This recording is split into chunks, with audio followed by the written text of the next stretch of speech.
Good morning. This is Kim Blaylock with SDG Bible Study. That's the SOLI DEO GLORIA Bible Study coming to you on this Saturday morning, May the 24th, 2025. I hope everyone is doing well. Hope everyone is enjoying their weekend and enjoying going into this Memorial Day weekend, as Monday is Memorial Day.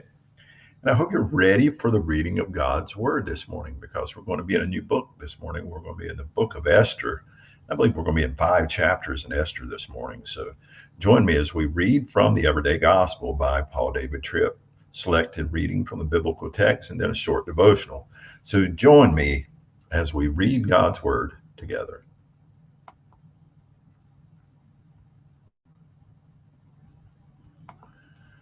Esther, chapter 1.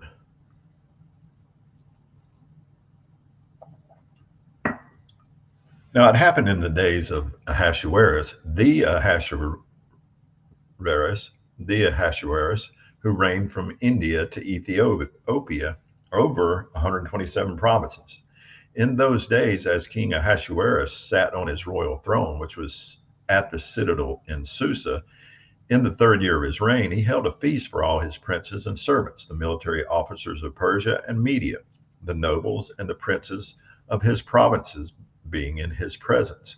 While he displayed the riches of his royal glory and the splendor of his great majesty for many days, 180 days, and when these days were fulfilled, the king held a feast lasting 7 days for all the people who were present at the citadel in Susa, from the greatest to the least, in the court of the garden of the king's palace.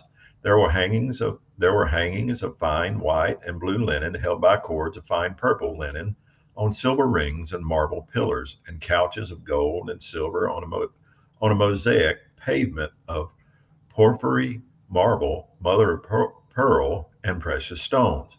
And drinks were served in golden vessels of various kinds, and the royal wine was plentiful according to the king's hand. And the drinking was done according to the law. There was no compulsion, for so the king had established it for each official of his household, that he should do according to what pleased each person. Queen Vashti also held a feast for the women in the royal house, which belonged to King Ahasuerus. On the 7th day, when the heart of the king was merry with wine, he sent for Mehuman, Biztha, Harbona, Bigtha, Agbatha, Zethar, and Carcass, the 7 eunuchs who attended to the presence of King Ahasuerus, to bring Queen Vashti before the queen with a royal crown, in order to display her beauty to the people and the princes, for she was beautiful in appearance. But Queen Vashti refused to come at the word of the king, which was delivered by the hand of the eunuchs. Then the king became exceedingly furious, and his wrath burned within him. Then the king said to the wise men who knew the times, for it was the custom of the king thus to speak before all who knew law and justice, and were close to him, Karshena, Shethar, Admatha, Tarshish, Meres, Marcina, and Memucan, the 7 princes of Persia and Media, who had access to the king's presence and sat in the first place in the kingdom, according to law, which is what is to be done with Queen Vashti, because she did not do the declaration of King Ahasuerus delivered by the hand of the eunuchs. Then, in the presence of the king and the princes, Memucan said, Queen Vashti has committed iniquity against not only the king, but also against all the princes and all the peoples who are in all the provinces of King Ahasuerus. For the word about the queen will get out to all the women, causing them to despise their husbands in their eyes, by saying, King Ahasuerus said to Queen Vashti, King Ahasuerus said for Queen Vashti to be brought into his presence, but she did not come. This day the ladies of Persian Media, who have heard of the word about the queen, will speak in the same way to all the king's princes, and there will be plenty of spite and indignation. If it seems good to the king, let a royal word go forth from him, and let it be written in the laws of Persia and Media, so that it cannot be repealed, that Vashti may no longer come into the presence of King Ahasuerus, and let the king give her royal position to another who is better than she. And the king's sentence, which he will make, will be heard throughout all his kingdom, for it is vast, and all women will give respect to their husbands, great and small. This word was good in the eyes of the king and the princes. The king did according to the word of Memucan. So he sent letters to all the king's provinces, to each province according to its script, and to every people according to their tongue, that every man should be the ruler of his own house, and the one who speaks in the tongue of his own people. Now to chapter 2.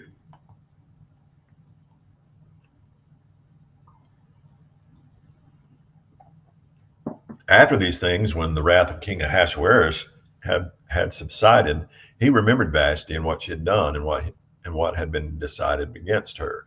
Then the young men of the king who attended to him said, "Let young virgins beautiful in appearance be sought for the king, and let the king appoint overseers in all the provinces of his kingdom, that they may gather every young virgin beautiful in appearance to the citadel of Susa, to the harem, into the hand of Hegai, the king's eunuch, who keeps charge of the women, and let their cosmetics be given to them. Then let the young lady who is good in the eyes of the king be queen in place of Vashti." And the word was good in the eyes of the king, and he did so. Now there was at the citadel in Susa a Jew, and his name was Mordecai, the son of Jair, the son of Shimei, the son of Kish, a Benjamite, who had been taken away into exile from Jerusalem with the exiles who had been taken away into exile with Jeconiah, king of Judah, whom Nebuchadnezzar, the king of Babylon, had taken away into exile. And he was bringing up Hadassah, that is Esther, his uncle's daughter, for she had no father or mother. Now the young lady was beautiful in form and beautiful in appearance. And when her father and her mother died, Mordecai took her as his own daughter. Now it happened that when the word and the law of the king were heard, and many young ladies were gathered to the citadel of Susa into the hand of Hegai, that Esther was taken to the king's house into the hand of Hegai, who kept charge of the women. And the young lady was good in his eyes, and she advanced in loving kindness before him. So he hurried to give her cosmetics and portions of food for her, and to give her 7 choice young women from the king's house. And he transferred her and her young women to the best place in the harem. Esther did not tell anyone about her people or her kinsmen, for Mordecai had commanded her that she should not tell anyone about them. And every day Mordecai walked back and forth in front of the court of the harem to know the well-being of Esther and how she fared. Now when it reached the turn of each young lady to go in to King Ahasuerus after the end of her 12 months under the regulations for women, for the days of their cosmetic treatment were fulfilled as follows: 6 months with oil of myrrh, and 6 months with spices and the cosmetics for women. Then the young lady would go into the king in this way. Anything that she said she desired was given to her to come with her from the harem to the king's house. In the evening she would go in, and in the morning she would return to the second harem, to the hand of Shashgaz, the king's eunuch, who kept charge of the concubines. She would not again go in to the king unless the king delighted in her, and she was summoned by name. Now when it reached the turn of Esther, the daughter of Abihail, the uncle of Mordecai, who had taken her as his daughter to go in to the king, she did not seek anything except what Hegai, the king's eunuch, who kept charge of the women, said. And Esther advanced in favor in the eyes of all who saw her. So Esther was taken to King Ahasuerus to his royal house in the 10th month, which is the month Tebeth, in the 7th year of his reign. And the king loved Esther more than all the women, and she advanced in favor and loving kindness before him more than all the virgins, so that he set the royal crown on her head and made her queen in place of Vashti. Then the king held a great feast, Esther's feast, for all his princes and his servants. He also held a remission of taxes for the provinces and gave gifts according to the king's hand. And when the virgins were gathered together the second time, then Mordecai was sitting at the king's gate. Esther had not yet told anyone about her kinsmen or her people, just as Mordecai had commanded her. Indeed, Esther was doing what Mordecai declared that she do, just as she had done when she was being brought up by him. In those days, while Mordecai was sitting at the king's gate, Bigthan and Teresh, 2 of the king's eunuchs, from those who were doorkeepers, became furious and sought to send forth their hand against King Ahasuerus. But the matter became known to Mordecai, and he told it to Queen Esther, and Esther said it to the king in Mordecai's name. Then the matter was sought out and found to be true, so they were both hanged on a gallows, and it was written in the book of the Chronicles in the king's presence. Now to chapter 3.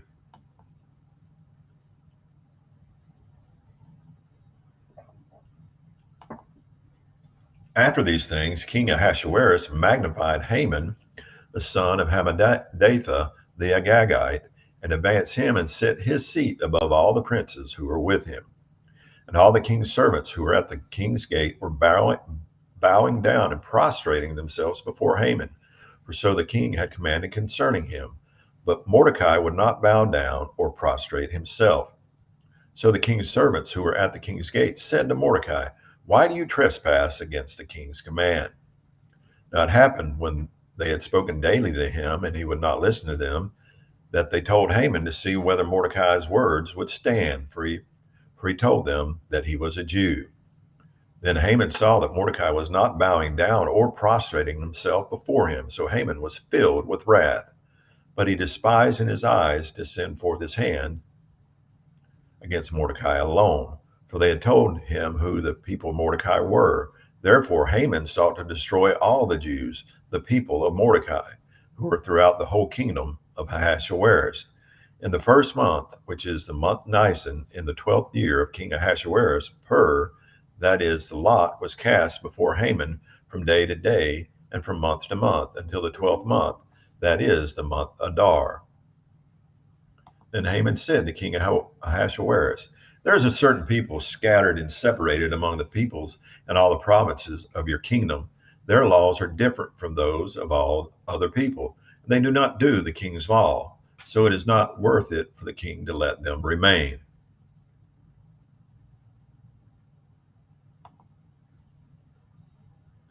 If it seems good to the king, let it be written down that they should perish, and I will pay 10,000 talents of silver into the hands of those who do this work, to bring it into the king's treasuries.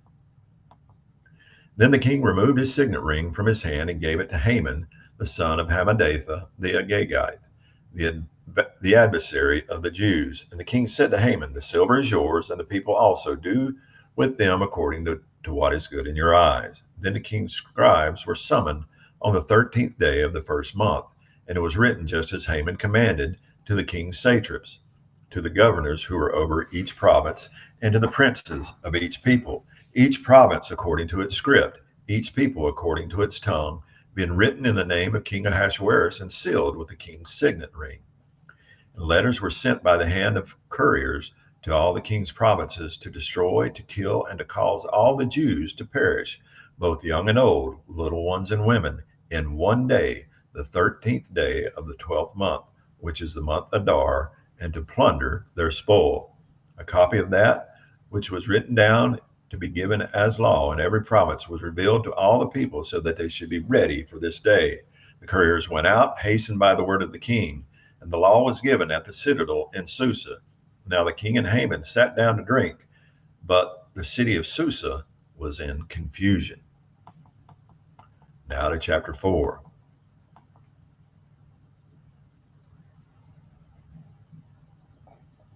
Now Mordecai came to know of all that had been done, and he tore his clothes, put on sackcloth and ashes, and went out into the midst of the city and cried out loudly and bitterly. And he went as far as the king's gate, for no one was to enter the king's gate clothed in sackcloth. Now in each and every province where the word and the law of the king reached, there was great mourning among the Jews, with fasting, weeping, and wailing, and many made their bed in sackcloth and ashes. Then Esther's young women and her eunuchs came and told her, and the queen writhed in great anguish. And she sent garments to clothe Mordecai and to remove his sackcloth from upon him, but he did not accept them. Then Esther summoned Hathach from the king's eunuchs, whom the king had appointed to attend her, and commanded him to go to Mordecai to know what this was and why it was. So Hathach went out to Mordecai to the city square in front of the king's gate. And Mordecai told him all that had happened to him and the exact amount of silver that Haman had promised to pay the king's treasuries to cause the Jews to perish. He also gave him a copy of the written law which had been given in Susa for their destruction, in order to show Esther and to tell her and to command her to go into the king to implore his favor and to seek him out for her people. Then Hathach came back and told Mordecai's words to Esther. Then Esther spoke to Hathach and commanded him to reply to Mordecai. All the king's servants and the people of the king's provinces know that for any man or woman who comes to the king in the inner court who is not summoned, he has but one law, that he be put to death, unless the king holds out to him the golden scepter so that he may live. And I have not been summoned to come to the king for these 30 days. So they told Esther's words to Mordecai. Then Mordecai said for them to respond to Esther, do not imagine that you and the king's house can escape any more than all the Jews. For if you remain silent at this time, relief and deliverance will arise for the Jews from another place, and you and your father's house will perish. And who knows whether you have not reached royalty for such a time as this. Then Esther said for them to respond to Mordecai, go gather all the Jews who are found in Susa and fast for me. Do not eat or drink for 3 days, night or day. I and my young women also will fast in the same way. Thus I will go into the king, which is not according to the law, and if I perish, I perish. So Mordecai went away and did just as Esther had commanded him. Now to chapter 5.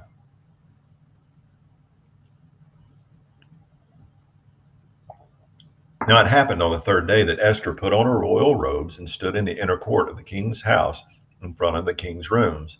And the king was sitting on his royal throne in the throne room opposite the entrance to his house.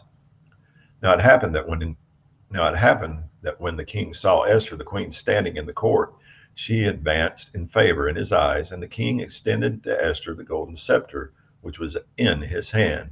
So Esther came near and reached out and touched the top of the scepter.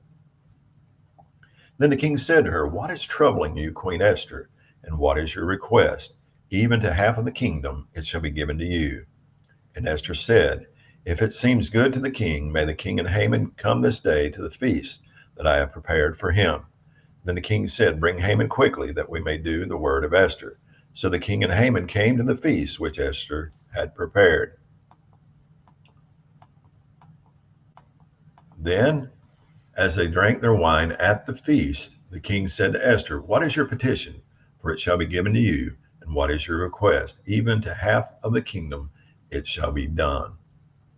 So Esther answered and said, my petition and my request is, if I have found favor in the eyes of the king, and if it seems good to the king to give heed to my petition and to do my request, may the king and Haman come to the feast which I prepare for them, and tomorrow I will do according to the word of the king. Then Haman went out that day glad and merry of heart. But when Haman saw Mordecai in the king's gate, and that he did not stand up or tremble before him, Haman was filled with wrath against Mordecai. But Haman controlled himself, went to his house, and sent for and brought his friends and his wife Zeresh. Then Haman recounted to them the glory of his riches and the number of his sons, and every instance where the king had magnified him, and how he had advanced high above the princes and servants of the king. Haman also said, even Esther the queen, let no one but me come with the king to the feast which she had prepared, and tomorrow also I am called to come to her with the king. Yet all of this is worth nothing to me every time I see Mordecai the Jew sitting at the king's gate. Then Jairus, his wife, and all his friends said to him, have a gallows 50 cubits high made, and in the morning say to the king that Mordecai should be hanged on it. Then go gladly with the king to the feast. And the word was good to Haman, so he had the gallows made. And that's going to conclude our reading from the biblical text. Now our devotional reading. The God who works in the light also works in the shadows. If you do not see his hand, don't conclude that he isn't working. When I counsel people, they would tell me their stories. Often they would recount their lives and express no sense of God's presence or influence. I found this jarring. So I'd act as a tour guide, walking them back through their stories and pointing out evidence of God's presence, care, provision, and grace. Sometimes God works in the bright light. His hand is obvious and his care is clear. But sometimes it is hard to see God. In these moments, it's tempting to wonder whether he is near and whether he is doing anything. So it is important to understand that the God who works in the light also works in the shadows. His sovereign power and redeeming care are not always clear, but we ought not think he is absent, distant, inactive, or uncaring. God never forsakes his own, and he never fails to deliver what he has promised. The assumption that we can't see evidence of his presence or care does not mean he is not present and at work. I think one of the reasons the book of Esther is in the Bible is to teach us this lesson. Esther is one book of the Bible that does not mention God's name. This has troubled many people, but it shouldn't, because there are evidences of God's power, presence, and care for his people throughout this little Old Testament book. God's work in the shadows to cause Esther to rise to prominence in order to preserve his people. In so doing, God gives hope to the world, because out of those people the Savior would come and ultimately make new again everything broken by sin. Without Esther, the Jewish people would have been destroyed, and there would have been no birth of the Messiah in Bethlehem, no righteous life of Jesus, no substitutionary death, no victorious resurrection, and no ascension to the Father to intercede for his own. The world would have been trapped in sin and doomed with no hope. The amazing outcome of the story of Esther cannot and should not be attributed to human initiative, wisdom, and ingenuity alone. Behind everything, God is controlling circumstances, working in people's hearts, and determining outcomes. We should be thankful for Mordecai and Esther, but God is the ultimate hero of this portion of Scripture.